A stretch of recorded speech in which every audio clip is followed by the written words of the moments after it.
Yutes Kislev, Chav Kislev is considered Rosh Hashanah Chassidus, and it was pointed out to me, which I totally forgot, that yesterday, Yutes Kislev, which is the day the Alter Rebbe released from prison for teaching Chassidus, the Gemara talks all about how can you become a Chassid? And the Gemara, they give three different opinions. One of them is others, which maybe means you follow the ways of your ancestors. The other one is brachas. You have to always be thankful whatever you have and always be positive. And we just got to figure out how the zikr fits in there. Okay. Today we are up to Daf Lamed. We're up to the Mishnah. So we're continuing along the lines of you causing damage to people in public. You're causing public damage. And again, we have an argument whether a boyer in a shusarabim, ownerless, is that the paradigm of a boyer? Is that what a boyer is? Which we learned Rabbi Yochanan says yes, and therefore you are chayiv. Or a boyer actually has to have owners. And within the opinion that says that a boyer in a reshus harabim is, even though it's ownerless, that's the responsibility. We had an argument in Rav Shmuel. What happens if you built the boyer in your own property, and then afterwards you gave access to everyone around that, and you retained ownership? What is that? And according to Rav, that's not boyer, because there's an owner here. That's your possession causing damage. So that is called shoyer.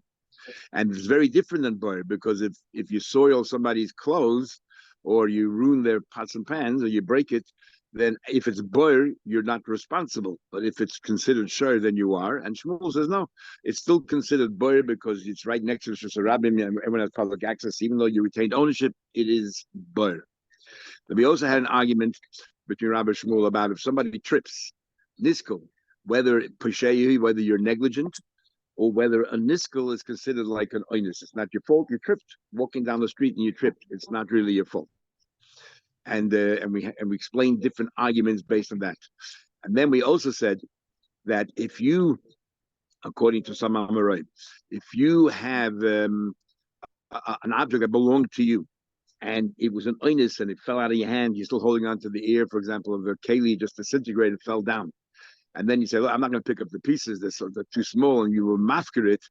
Whether in that case we say it's a valid hefker. In other words, if you pour something out into the street that's your own, or something that's mine, I put it in the street, and people get hurt, even if I made it hefker, I don't want to, that's not my responsibility, it's too late. It was your thing when you placed it, and you did it deliberately.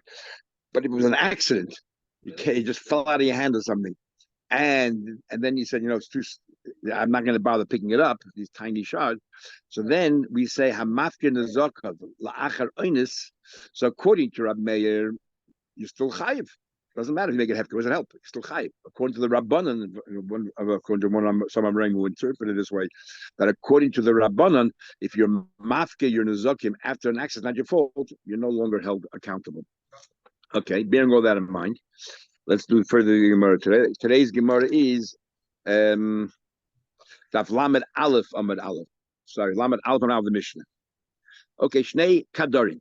There were two potters, people walking, holding their pot. They were following one after another.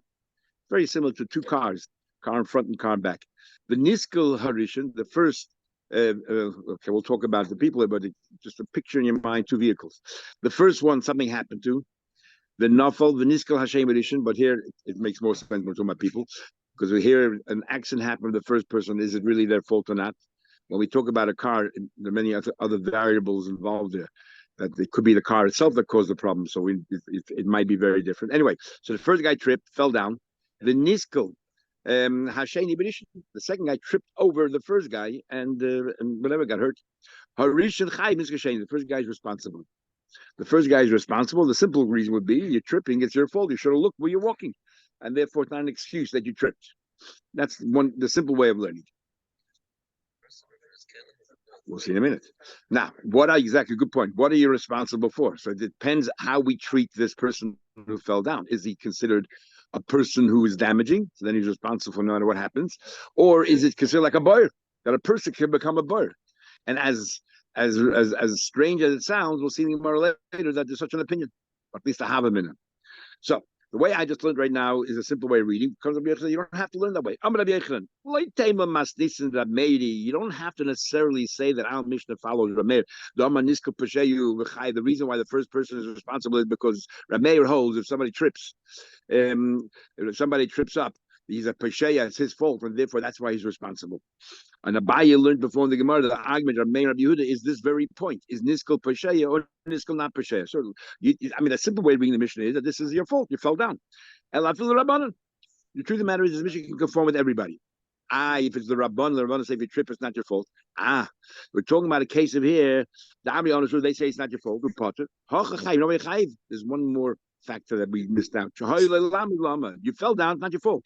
But what are you supposed to do straight away? What is your fault is that you should have stood up straight away and get out of the way. Instead, you're just lying there.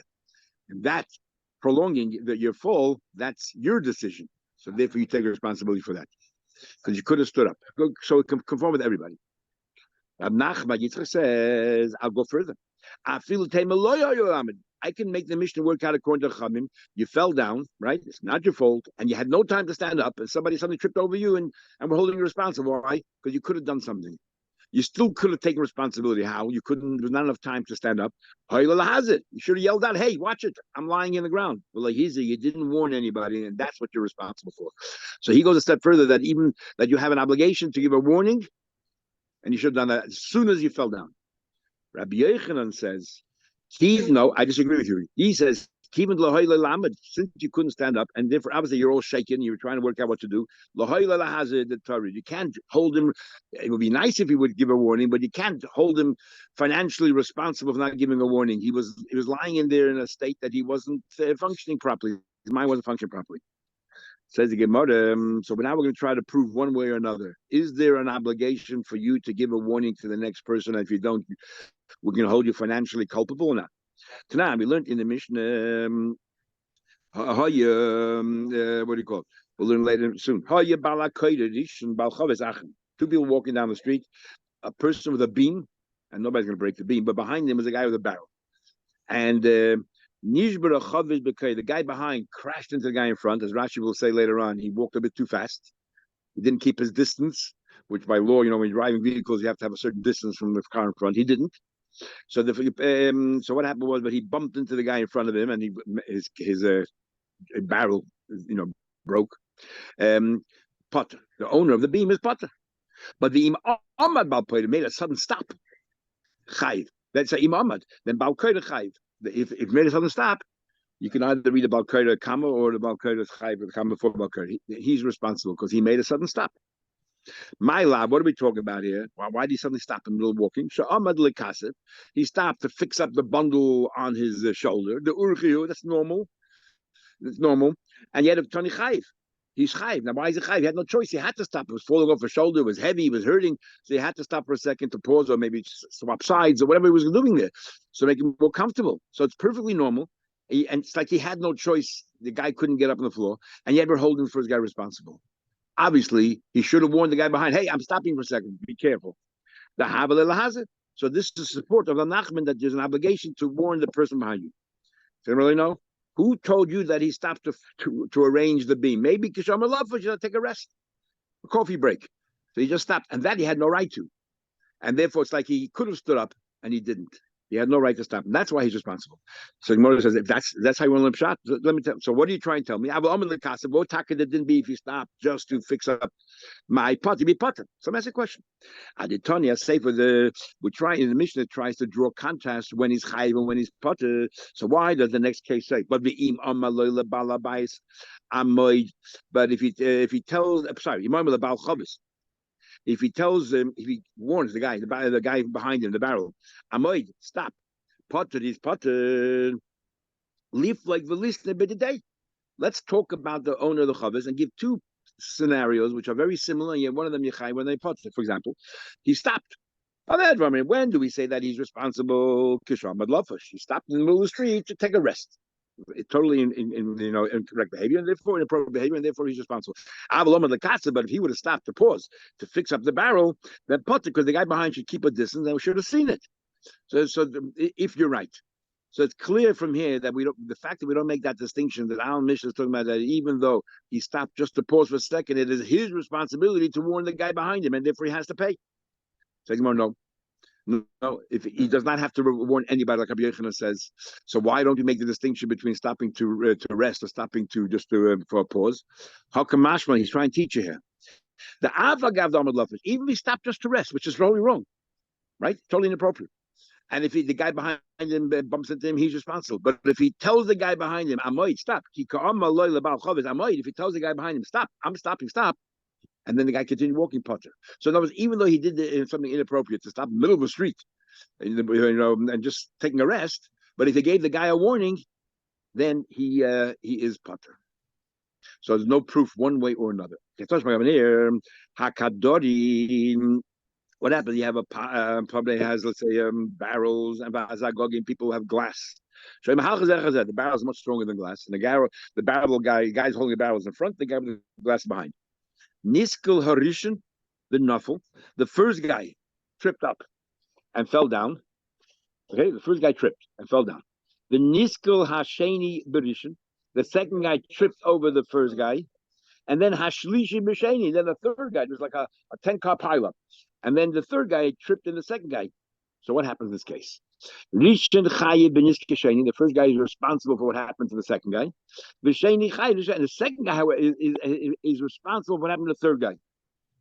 However, if the third guy also fell down because of what the first guy did, which Gemara later explained that how is it possible the third guy should trip up because of the first guy? No, the third guy is also connected to the first guy. Then Nishan Chayv Nishan Kum. Then the first guy is responsible for them all. Obviously, we'll see later how that works. But then it says, but each one, when they as soon as they fell down, warned the guy behind him, be careful. And then the guy didn't listen or whatever it is and tripped over them, then they fulfill the responsibility. My love, he gave a warning. So we see clearly there's a warning worse. But now there's two possibilities. Either he could have stood up or he could not have stood up. So my lad, seems from here that they had no time to stand up. They couldn't stand up, and therefore, but if they gave a warning, they are potter. No, here's talking about they had time to stand up, and therefore, if you have time to stand up, you're responsible, or give a warning. But if you had no time to stand up, maybe Rabbi Yochanan is right. Your mind's in other things. You're not worry about the guy behind you. You worry about yourself first. Then I will my potter. So what are you telling me? So you want to say that maybe Rabbi Yochanan is right, that if you had no time to stand up, you just fell down. You can't hold the guy responsible for not turning around first thing and to warn the guy behind us. Because right now he's lying on the ground, doesn't know what to do. So then you want to say it's potter. So my same question is, again, if so, as a Tony say, for why does it continue the Bryce and try to draw contrast when you're chayim potter? He was as a potter. Why? So but they warned each other. You are potter. The end of the thing says, if you warn, leaf like the list of but learn the very first case. The first guy's responsible. The second, the third say as follows. When are they all responsible for each other? They had time to stand up, and they didn't stand up. But they did not have time to stand up. Then they are potter, and then say, but if they warned each other when they had time to stand up, good enough. Whereas no, Hakamash wants to tell you. There's a chiddush involved here as well. We want to talk about we want to focus. You had plenty of time to stand up, and therefore you're liable for not standing up. But no, it's really niskal pasheyu who is your fault and everything else, or even you say niskal la pasheyu. It's not your fault; it's an accident. But you had time to stand up. Now, what's your excuse? So you're responsible. And then they wants to give you a chiddush here that even though you had time to stand up and you decide to lie there, whatever reason is, if you gave a warning, issued a warning, that's good enough. If you gave a warning, it's good enough. So therefore, there's no raya one way or another. If you had no time to stand up, do you have an obligation to give a warning to warn the other person, or do we follow Rabbi Yochanan that says, look, he has other things on his mind? Okay, now the next Gemara on my Rava, which is focused on this brisa, there are 9 ways in the Rishonim to learn this Gemara. It's an extraordinary Gemara. 9 different ways in the Rishonim, and it's quite complicated. We're going to learn Rashi, straightforward.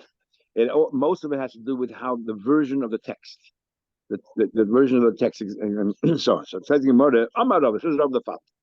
The case we had before, the first guy trips, the second guy trips over him, and the third guy trips over the second guy. So the first guy is responsible for the second guy is responsible for the third. So the question is, are you responsible for everything? Are there differences in the responsibilities? How do we view it? There's two scenarios. Either the person itself, the first guy falls down on the ground, is holding onto a pot.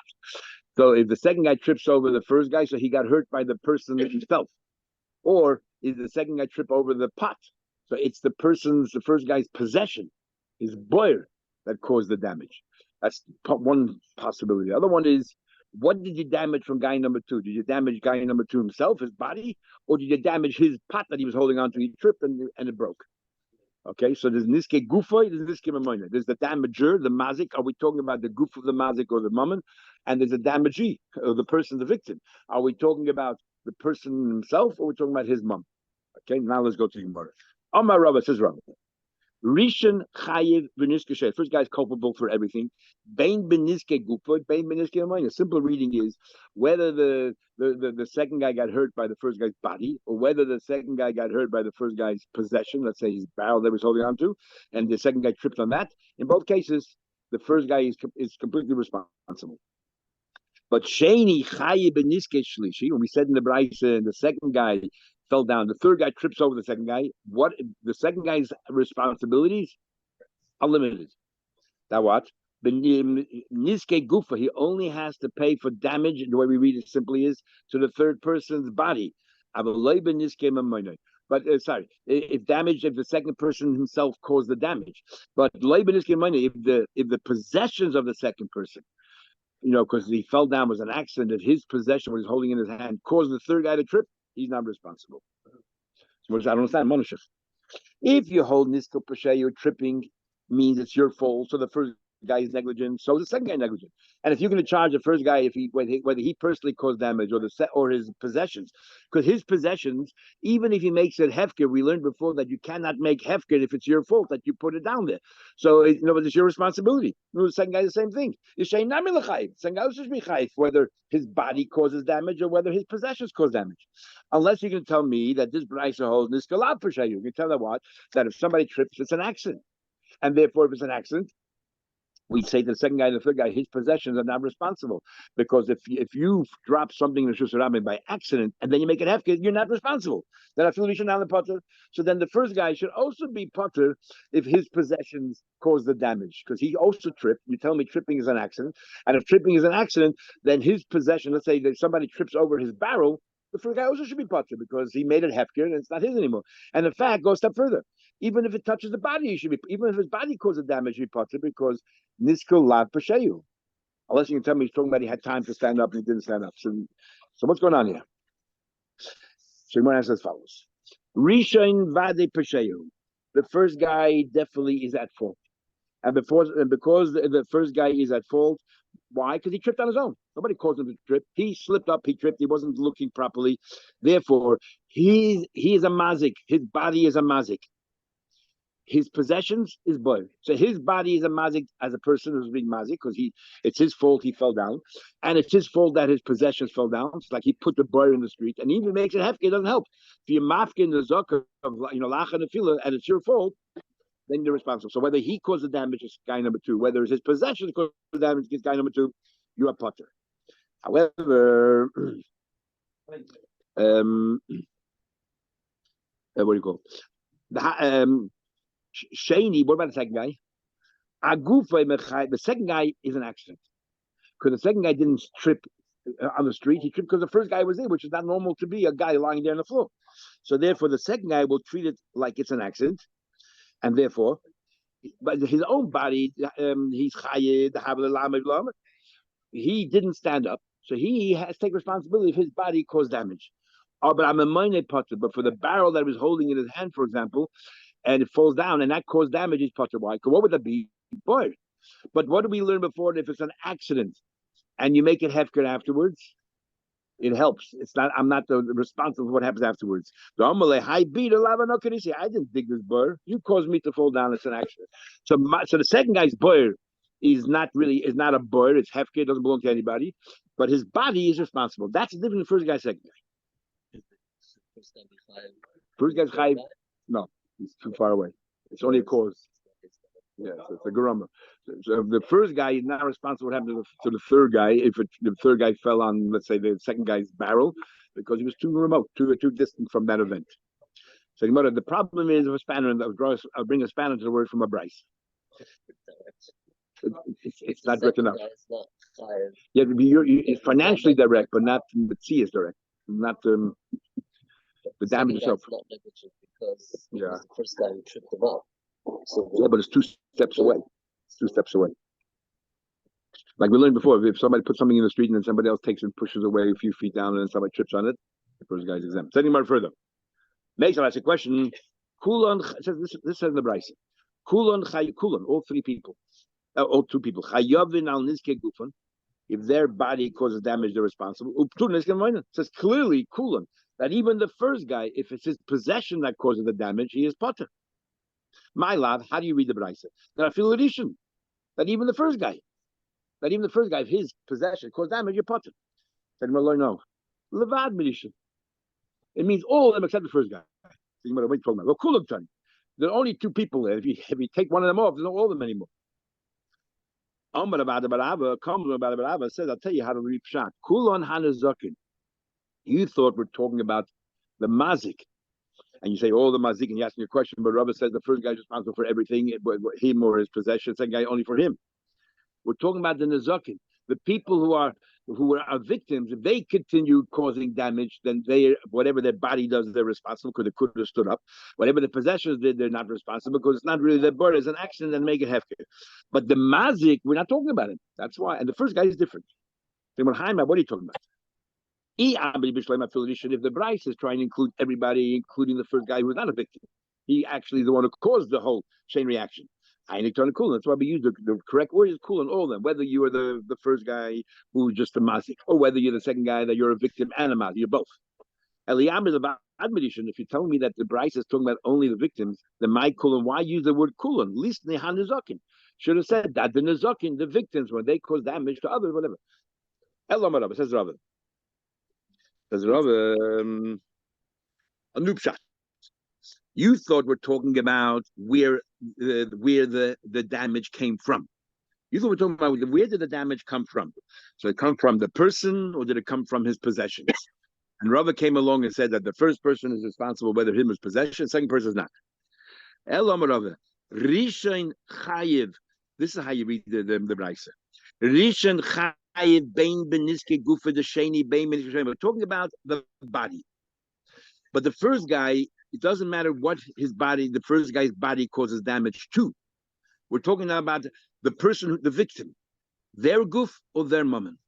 So the first guy, whether he caused damage to the second guy's goof, whether he caused damage to the second guy's possession, he's responsible. He's responsible. Because why? Adam Amazik. But the Shani, the second guy, this is the big chiddush. The second guy is already sort of an accident. So we're going to treat the second guy like he's a boy. He's a step lower because he didn't really cause the damage. He's just a victim that you put him in a situation that's going to cause damage because he fell down because of the first guy. So we're going to treat him like boy. And what do we know by boy? So if he causes damage to another person, he has to pay. However, he doesn't have to pay if he causes damage to. We're not talking about his possession. We're talking about his body. But if he causes damage to someone else's kalim, he's potter. Because the second person is treated like a bird, which is unbelievable. Here's a person causing damage, but we're not going to say he's a person damaging. He's like a bird that is damaging. And because he's like a bird that is damaging, a bird is only responsible for harming a body, but not for harming kalim. And therefore, he is the first guy is treated like an Adam Hamazik, and therefore he's responsible no matter what he damages, whether he damages the body of the second person, whether he damages the possessions. But the second guy is a bit further, is a bit more like an accident. We're going to treat him like a bird. So if he causes damage to the third guy's body, he's like a bird, he's responsible. But if he causes, if damage to the, he could have stood up, whatever, if causes damage to the third guy's possession, he's potter because a bird does not pay for damaging possessions. But we don't find bird that you pay the kalim. Says the Gemara. It's an amazing thing. You want to compare a person to a bird. Now, remember, Rav says, if you retain ownership of the bird, it's not a bird. It's you. It's a shari, whatever your possession. Nobody ever gives themselves up. You always retain possession of yourself. So according to Shmuel, it says that a bird is whether it has its ownerless or whether you're the owner and you put yourself in the interest of Abim, it's a bird. Okay, according to Shmuel, it makes sense that a person can be compared to a boy. But according to Rav, it says that in order to be a boy, there has to be totally ownerless. How can you say that a person should ever have the status of a boy, halachic status of a boy? He'll never be ownerless. You always, you're balabas. Is hanichel Shmuel? According to Shmuel, I can understand. Hefker. Hefker. It's not a matter of being in control. It's like no, it's hefker. To a point that he's not in control. That's not point of call. Hefker. Ownership. Yeah.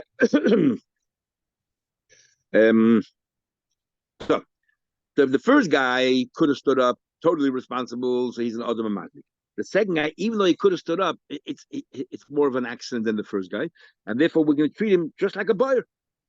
So you want to say that doesn't make sense? Yeah. Is Hanich Lishmul the Amak Kota Kala Buyer? Shmuel says that I don't care ownership. It's a bird. Fine, a person can be a bird. How in the world can a person be compared to a bird? How can it be? Who makes his body hefker? Said you're right. Let's go back to the original pshat. We're not talking about that you body damaged either the person of the victim or the possession of the victim. We're talking about what caused the damage. The first guy, the person, go back to Rabbi's original din. Rabbi says that the first guy is responsible whether he caused damage or whether his possession caused damage. The second guy, he says, is responsible only if he caused damage, not if his possession, because his possession fell down. It's not his fault. It's bird, and a bird that fell down by accident, and you make it hefker, you're not responsible. The Braisa clearly says that kulon are chai for goof, and not. Okay, this is what the Braisa is talking about. The kashal kulon chayovin. It says in the Braisa clearly that even the first guy is only responsible for goof and not for mammon. How do you understand that? Tagma Abada Bamiyum Kamed Avina Abada Bamiyum in front of Avina said, I'll tell you what Pshat the Bryce is. Shahuska Kalim Bekalim. We're talking about what happens, guy number one, guy number two, each one of them, what damage they did was to the Kalim of the next person. So guy number one, who is his body, what do you call it? Is it committed a damage? He is chayiv. He is chayiv. But guy number two, his possessions are merely what do you call it? Guy number two, we say that even though he did the damage, but because it's an accident, it's a little like Boyd, and therefore, if he goes ahead and destroys the kalim of guy number three, what is it called? The kalim of guy number two destroys the kalim of guy number three, you're potter. But the kalim of guy number one, destroy kalim number two, is also potter. What do you mean kulam potter? Because the possession, whether it's guy number one, guy number two, what's the possession? Bud. It is bud. So even guy number one, that we can say, oh, you're totally responsible. You are a goof of mazik, and your possessions are a boy that's mazik. Guy number two, we say that his possession is not responsible at all. But guy number one is, right? So we had a problem. What do you mean? So how could the B'rai said kulchem begufan? But we're talking about what was the damage to the possessions of the victim. So even guy number one, that if he personally committed the damage, it's his body damage. If his possession committed damage, it's his boy. And even if it makes it hefker, it's like he wantonly did it, it's deliberately he did it, and he cannot make it hefker, he's responsible. But what damage did his possession do, guy number one, to guy number two, broke the possessions of guy number two. And the rule is that Boyd is Pater and Kalim. And that's what the Bryce is talking about. Okay, we just learned Rashi's way. I told you there's 9 different ways of learning it. If you have time, you can look it up. In Eitzim Mefoshe Talmud, he brings all the 9 different ways of learning the Rishayim. I think it's 9. Maybe it's 8. Maybe I'm exaggerating. But it's okay. Says the Gemara, let's go back to the Bryce. The Bryce said, if all of them, guy number 2, guy number 3, all of them got hurt because of the first guy, no, if I have a car pile up and car number 1 is number 2, and then number 2 causes number 3 to crash and blah blah blah blah, then each one's responsible for the guy behind him. But if the guy number 1 somehow or another it touches everyone, how can that be? The Gemara says, how could it be that guy number 3 is connected to guy number 1? That Papa says, you know what? The guy number 1 was lying across like a spine. He's lying across the entire width of the road. So guy number 2, it touches one side, and guy number 3 touches the other side. So it's not like 3 bumped into 2, 3 bumped into 1. So that's how it's possible that guy number 1 is responsible for everybody's accidents. And a Bezvid Amar, a blind person that has a walking stick. So here, it's like all over the place. In a shelter, you're a straight line across. Here, like all over the place. You know, you prostrate yourself over there and you fall down. The blind person's hands are over here, his feet are stretched out over there. The difference is as follows. According to the second opinion, the first opinion, the guy number 3 maybe is a little bit more responsible. You saw guy number 2 fall down. There's a guy lying across. You should have been a bit more observant. And therefore, the Abzvid says the only time that guy number 1 is responsible, guy number 3 is when he's all over the place. So even though guy number 3 saw guy number 2 fall down, he said, "Okay, I'll keep away from there. I'll go somewhere else." And it's not a straight line because he's haphazard. And therefore, guy number 3 is equally an accident as guy number 2. According to Rabbi Zvid, in the case with Ryan across the shoulder, maybe guy number 3 is no longer considered an accident. You should have seen you're behind. And the Papa says, no, that's still considered an accident. You lied across, what can you do? You're right. You're right. That's if there was a bend, but we're talking about a normal straight road. Mishnah. Okay, let's continue. One guy is walking with a barrel. And one guy is walking with his beam, and they're walking towards each other. So before we learned, talking about a case, one following the other in succession. Now they're facing each other. They both have a right to walk. If they weren't looking out and they just bumped straight into each other, potter. Then the guy in the beam is potter. You should look where you're walking. They both have permission to walk. So everyone has to be careful. What happens? The guy they're walking behind each other. The Bala Kaida was first, and Baal HaChavis Achron, and the guy in the barrel behind him, just like the Gemara we just had before, and the guy in the barrel was right behind him. The guy behind sort of walked a bit too fast, as Rashi says, and he crashed into the guy in front of him. Then, the guy behind is always responsible.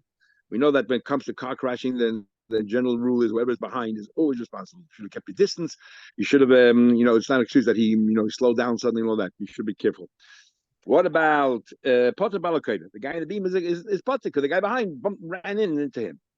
What happens if Ahmad Balakeda?